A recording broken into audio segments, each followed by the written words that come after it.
Novel Khanzada حویلی کی اسیر۔ 5 سال بعد جب وہ حویلی لوٹا تو اسے معلوم نہیں تھا کہ اندھیرے کمرے میں یک بستہ فرش پر کوئی تڑپ رہا ہے، ایک ایسی معصوم جان جسے اس کی اپنی انا نے نوکرانیوں سے بدتر بنا دیا تھا۔ رات کا آخری پہر تھا جب فضا پر ایک بوجھل اور گہری خاموشی طاری تھی۔ زرخان شاہ نے حویلی کے سنسان برآمدے میں قدم رکھا تو اس کے بوٹوں کی چاپ سناٹے کو چیرنے لگی۔ پورے 5 سال بعد وہ اس چوکھٹ پر لوٹا تھا جہاں ماضی کی کڑوی یادیں دفن تھیں۔ اسے معلوم تھا کہ اس وقت سب گہری نیند میں ہوں گے، اس لیے وہ خاموشی سے اپنے مخصوص کمرے کی طرف بڑھ گیا۔ کمرے کا بھاری لکڑی کا دروازہ اس نے دھیرے سے دھکیلا۔ اندر گپ اندھیرا تھا، جیسے سیاہی نے پورے وجود کو اپنی لپیٹ میں لے رکھا ہے۔ زرخان نے جیسے ہی قدم بڑھایا، اندھیرے کے باعث اس کا پیر وہاں پڑے ایک چھوٹے سے اسٹول سے ٹکرا گیا۔ کھٹ پٹ اس معمولی سی آہٹ پر کمرے کے ایک کونے میں سنگ مرمر کے یک بستہ فرش پر باریک چادر تانے سوئی ہوئی میرب ہڑبڑا کر اٹھ بیٹھی۔ کمرے کے حبس میں اس کا دل زور سے دھڑکنے لگا۔ اندھیرے میں کسی کے سائے کا احساس ہی اس کے پورے وجود میں خوف کی لہر دوڑانے کے لیے کافی تھا۔ اسی پل زرخان کا ہاتھ سوئچ بورڈ پر پڑا اور کمرہ یکایک تیز روشنی سے نہا گیا۔ روشنی کے اس دھماکے کے ساتھ ہی میرب کی نظریں سامنے کھڑے زرخان پر پڑیں۔ 5 سال بعد اپنے سامنے اس شخص کو دیکھ کر جس کا خوف اس کے اعصاب پر سوار تھا، میرب کے حلق سے ایک دبی دبی چیخ نکل گئی اور وہ پتے کی طرح کانپنے لگی۔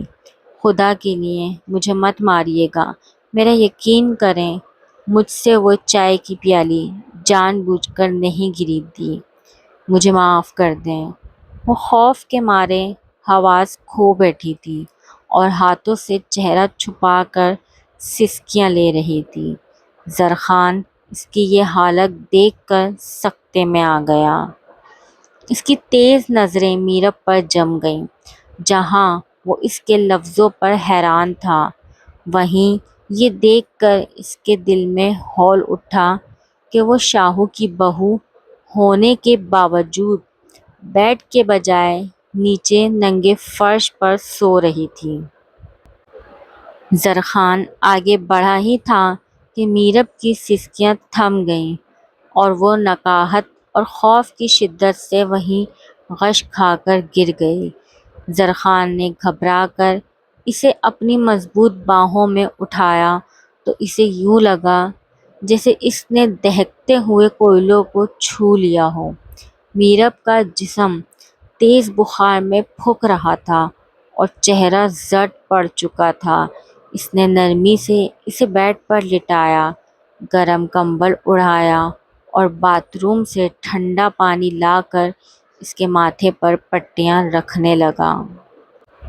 اس کے مرجھائے ہوئے چہرے کو دیکھتے ہوئے زرخان کے ذہن میں 5 سال پہلے کا وہ منظر گھوم گیا جب دادا جان نے اپنی ضد پر یہ نکاح کروایا تھا۔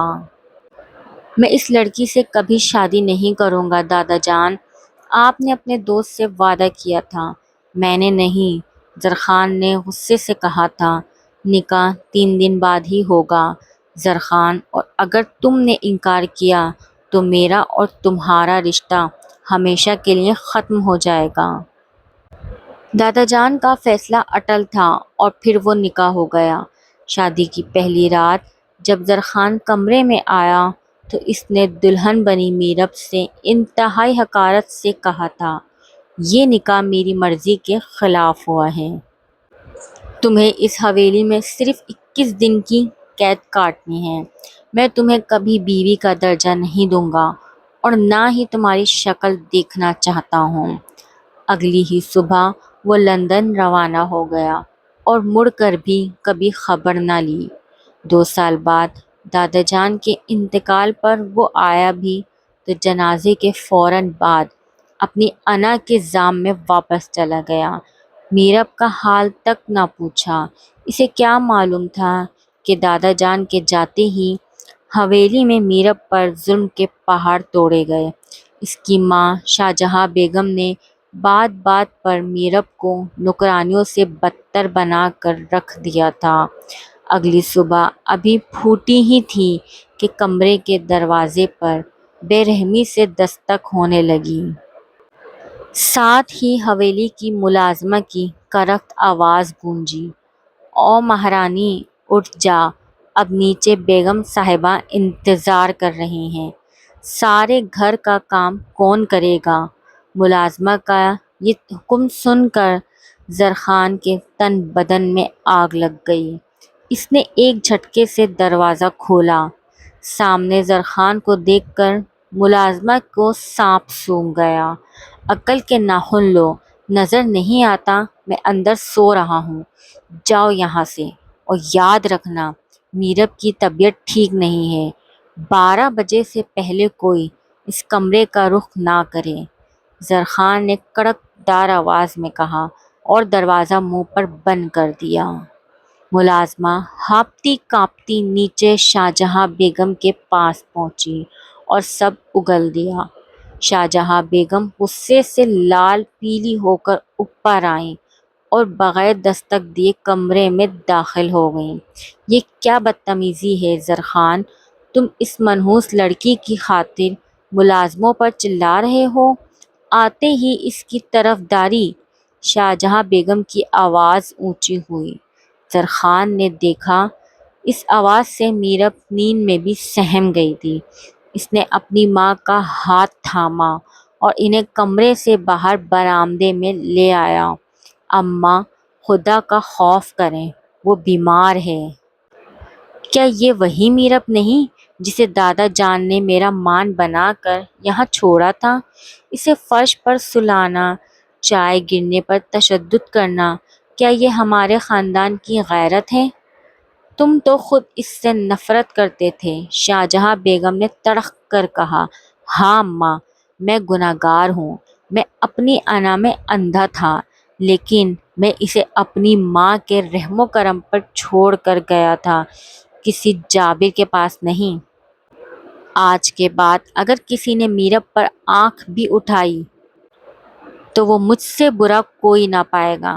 زرخان کا یہ روپ دیکھ کر شاہجہاں بیگم لاجواب ہو کر نیچے چلی گئیں۔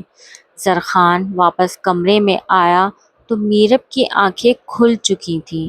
وہ سامنے زرخان کو دیکھ کر بیڈ کے کونے سے لگ گئی اور خوف سے لرزتے ہوئے بولی، میں نیچے جا رہی ہوں، مجھ سے غلطی ہو گئی جو میں بیڈ پر سو گئی۔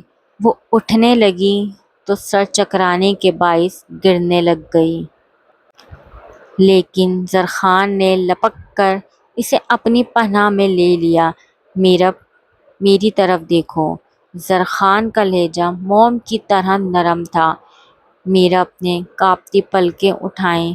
تم کہیں نہیں جاؤ گی، یہ تمہارا کمرہ ہے اور اب تمہیں کوئی نہیں ڈرائے گا۔ میرب کی آواز غم سے رنت گئی۔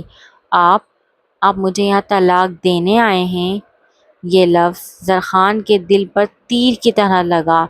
اس نے میرب کے دونوں ہاتھ اپنے ہاتھوں میں لیے اور نم آنکھوں سے بولا، میں تمہیں اپنی زندگی بنانے آیا ہوں میرب۔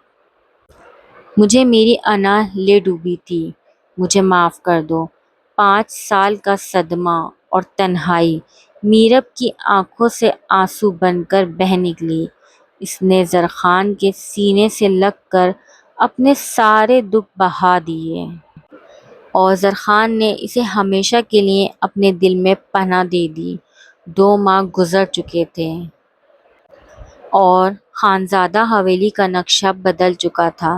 شہر کے بہترین ڈاکٹروں کے علاج اور زرخان کی دن رات کی محبت نے میرب کو دوبارہ زندگی بخشی تھی۔ شاہجہاں بیگم کو بھی اپنے کیے پر ندامت تھی اور اب وہ میرب کو دل سے اپنی بہو مان چکی تھی۔ شام کے وقت برآمدے میں جہاں کبھی اندھیرا تھا اب روشنی جگمگا رہی تھی۔ میرب چائے کی ٹرے لیے آئی تو اس کے چہرے پر ایک دلکش نکھار اور سکون تھا۔ زرخان نے چائے کا کپ لیتے ہوئے شرارت سے اس کا ہاتھ تھاما۔ کیوں بیگم، اب تو مجھ سے خوف نہیں آتا نا؟ میرب نے شرما کر سر جھکایا اور دھیمے سے بولی، اب تو آپ میری کائنات کے سب سے محفوظ پناہ گاہ ہیں۔ زرخان نے اس کے ہاتھ پر اپنے لب رکھ دیے۔ 5 سال اس طویل خزاں کے بعد بالا آخر حویلی میں محبت کا ایک نیا سویرا طلوع ہو چکا تھا۔